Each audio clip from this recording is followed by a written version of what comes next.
What do these 6 words have in common? They're not just vocabulary, they're secret codes exposing a weak mindset. But here's the twist. Master them and you'll dodge the traps 90% of people fall into. Think you've got what it takes? Prove it in the quiz or risk missing the key to fluency and strength. What you will learn in this video. The hidden power of emotions, why Stoicism isn't about suppressing emotions but mastering them to take control of your reactions. Excuses versus ownership. The subtle mindset shift that separates those who stay stuck from those who grow. Validation trap, how to break free from the cycle of seeking approval and build real confidence from within. Challenges as growth fuel. Why avoiding struggles makes you weaker and how embracing them builds unshakable resilience. Welcome back, language learners. Before we dive into today's episode, let's unlock some powerful words that will help you understand and use English like a pro. Stick around because we've got some gems for you. That's right, and trust me, these words will not only boost your vocabulary, but also help you sound more natural in conversations. Let's go. First word is weakness. Definition. A lack of strength, power, or ability in something. Example, not practicing English speaking is a weakness, but using FunFluent helps turn it into a strength. Synonyms: fragility, flaw, vulnerability. Common collocations: physical weakness, emotional weakness, overcome a weakness. Stoicism.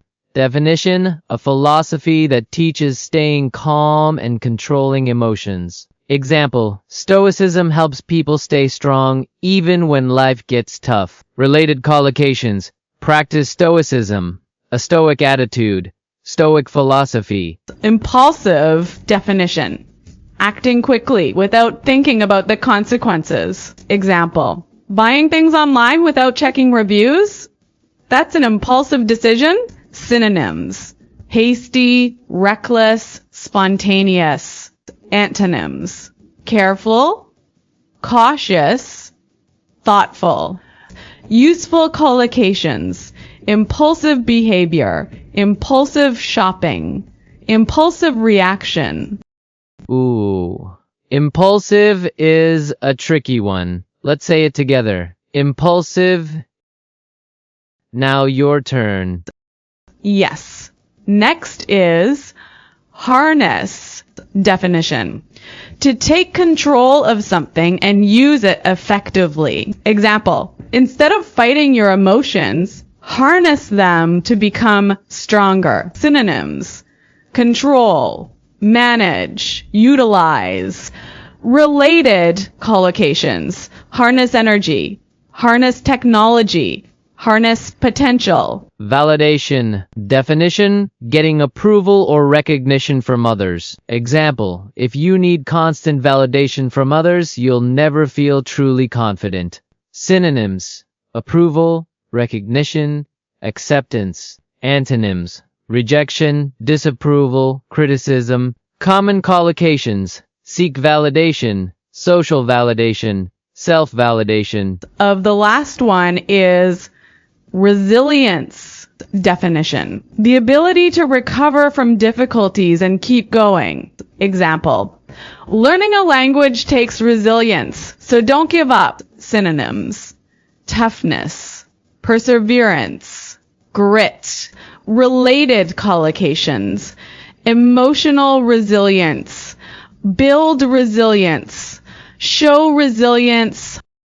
Resilience is another tough one. Let's repeat it. Resilience. Now you try. And there you have it. 6 powerful words to help you level up your English. But hey, here's a little secret. Hearing words just once isn't enough to truly remember them. Exactly. To lock these words into your memory forever, listen to this episode again in a day or two. Let your brain absorb the words naturally, and soon you'll be using them like a native speaker. And of course, keep practicing with FunFluent because when learning feels fun, you learn faster. All right, so today we're going deep on this idea of weakness. Okay. And we're looking at it through the lens of Stoicism. Interesting. Yeah, so there's this video, right? And it's from Stoic and Facts. Okay. Yeah. And they lay out these 6 signs of what they consider to be like a weak man. So before we like jump into all of that, right? Yeah. What's your like existing understanding of what Stoicism is all about? Well, it's funny because I think a lot of people think it's just about like being emotionless. Right. You know, just this kind of like Like a robot. yeah, exactly, like a robot, right? But it's really not about that. Right. It's more about kind of like understanding your emotions Okay. and then using them to your advantage and not letting them control you. So it's not about suppressing your emotions. Right. It's about like harnessing them. Yeah, exactly. Okay, so let's kind of break down these 6 signs then that they talk about in this video and kind of see what we can learn from them, right? Yeah. And the first one that they talk about is emotional control. Okay. And you know, I'll be honest with you, like sometimes Yeah. I struggle with that. Like I can be impulsive sometimes. I think we all can be at times. Yeah, so how would you kind of like explain that in a Stoic sense? Like why is emotional control so important? Yeah, I think what's interesting about the Stoics is that they weren't saying don't have emotions. Right. Right? They understood that like you're a human being, you're going to have emotions. They're natural. Exactly. They're completely natural. But the key is like not to let them run the show. Okay. You know, think about a time where you maybe like flew off the handle Wow. or got really scared and you reacted really impulsively. Yeah. Did that help the situation? Probably not. No. Probably not, right? Yep. So the Stoics are saying, okay, have the emotion. Recognize it. Yes, recognize it, but then understand where it's coming from and then choose how you're going to respond to it. So it's like that space between like stimulus and response. Exactly. Okay, cool. You get to choose how you're going to respond. So the second sign that they talk about is excuses versus ownership. All right. And I really like this one because it's like weak men blame. Strong men take responsibility. That's good. Right. And it sounds so simple when you say it like that. Yeah.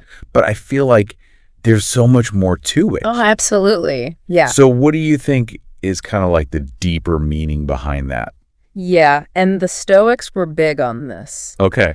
They thought that if you were blaming other people, if you were blaming circumstances, Right. you were giving away your power. Okay. And you're basically becoming like a victim of your circumstances. It's like you're not in control. Exactly. You're not in control. And so by taking ownership, Okay. even when things go wrong, Mm-hmm. you're saying, okay, this is on me. Mm-hmm. I messed up. What can I learn from this? Yeah. How can I grow from this? I like that a lot.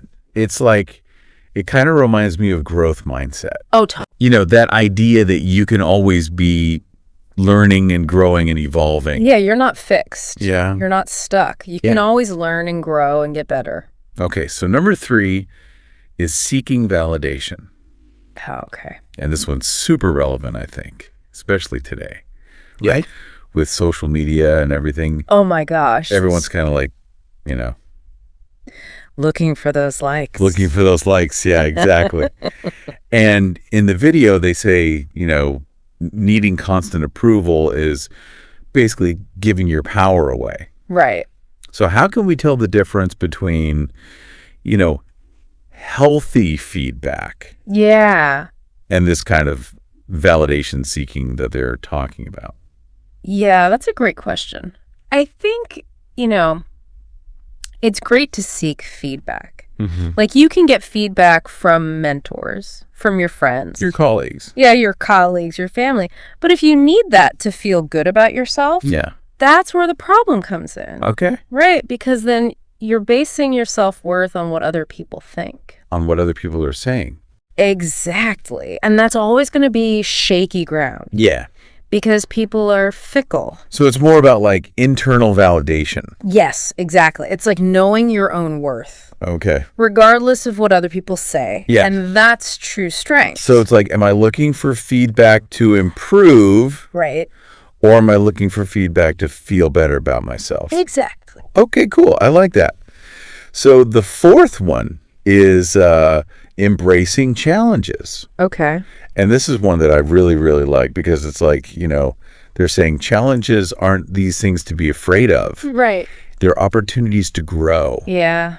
which is a really cool way to look at it. It is. And there's actually science behind this. Yeah, there is. There's this whole research on grit, Grit.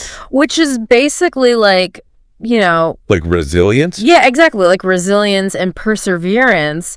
And it basically shows that like the more we challenge ourselves, the stronger we become. Okay. So it's like building a muscle. You got to kind of like push yourself a little bit to grow. So it's not about avoiding the challenges. No. It's about leaning into them. Yeah, exactly. It's about like saying, okay, this is hard. But I can learn from it. Yes, I can learn from it. I can grow from it. I can become stronger because of it. I love that. Okay, number 5 is building others up. Awesome. And they say that, strong men focus on their journey, but they lift others up along the way. I love that. Yeah. It's so powerful. It is. And it's like, it's not just about you being successful. You're right. It's about like helping other people be successful. Yeah, it's that abundance mentality. Yeah. There's enough success to go around. It's not a zero-sum game. Exactly. Yeah. So what do you think is the kind of like deeper meaning behind that? I think it's all about empathy. Okay. Right? Like understanding that, we're all in this together. We all have our struggles. Exactly. We all have our struggles. And like a simple word of encouragement or like just an act of kindness can make a huge difference in someone's life. Totally. And it makes you feel good too. Yeah, it's like you're not just focusing on yourself. Yeah. You're kind of like expanding outward. Yeah, and you're creating that ripple effect of positivity. I love that. Okay, and the final sign is discipline as a divider. And this one is all about, those small, consistent habits Yes. that lead to big results. Yeah. It's not about like, doing some crazy thing overnight. Right. It's not like one giant leap. It's like those little daily actions. Yeah. That compound over time. So do you have any like tips or tricks for people listening who are like, okay, Yeah. I get it. I need to build better habits. How do I do that? Yeah. So there's this really cool method called habit stacking. Okay. And basically, you take a habit that you already do, like brushing your teeth, Okay. and then you stack a new habit on top of it. I see. So, like, after I brush my teeth, I'm going to do 10 push-ups Okay. or whatever the new habit is. I like that. Yeah. It's really simple, but it's super effective. Cool. There's also, like, the 2-minute rule. What's that? So basically, you make the new habit so easy that you can't say no to it. Okay. So like if you want to start meditating, Mm-hmm. you just meditate for 2 minutes. Okay. Anyone can meditate for 2 minutes. Yeah, that's manageable. Right. And then from there, you can kind of build up. Cool. I like those a lot. Yeah. Awesome. So we've gone through all 6 of these signs, right? Yeah. And I think the main takeaway for me is that these aren't like personality traits that are set in stone. Totally. They're things that we can all work on and improve. Absolutely. It's like, it's a journey. Yeah. And I think that's what's so beautiful about Stoicism in general. Yeah. It's like this constant process of self-discovery and self-improvement. And it's empowering. It is. It's totally empowering. Like the more you kind of lean into these ideas, Mm-hmm. the more you take control of your life and create the life that you want. Awesome. Yeah. Well, thanks for breaking all that down. Yeah, absolutely. It was fun. Yeah. And to everyone listening, keep working on yourselves. Yeah, It's a journey. it is. All right. We'll see you next time. quiz time. Now let's see how well you understood today's episode. Get ready for a quick quiz. Listen carefully and choose the best answer. Question 1. What is the true meaning of stoicism according to the episode? A. Being emotionless, like a robot. B. Understanding and controlling emotions. C. Avoiding all difficult situations. Question 2. Why do Stoics believe making excuses is a sign of weakness? A. Because it means you are unlucky. B. Because it shows you are giving away your power. C. Because people don't like hearing excuses. Question 3. What is a sign that you're seeking validation in an unhealthy way? A. Asking for feedback to improve. B. Wanting to feel good only when others approve of you. C. Ignoring all opinions and never listening to advice.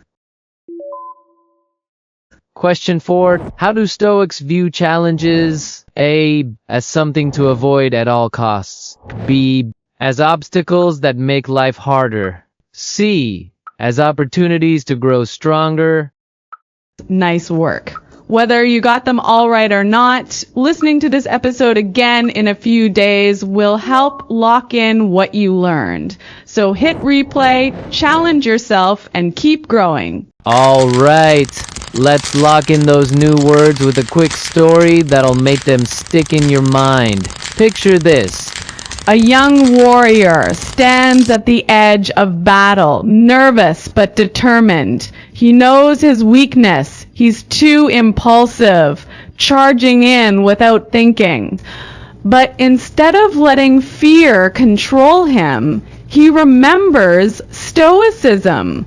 He takes a deep breath, choosing to harness his emotions, not suppress them. The battle begins, and he fights with focus, not recklessness. He no longer craves validation from others. He fights for his own growth. Each challenge strengthens his resilience, turning him into a true warrior. That's how language learning works too. Every word you master is a weapon in your fluency arsenal. So listen to this section again in a few days and let your brain forge these words into lifelong skills.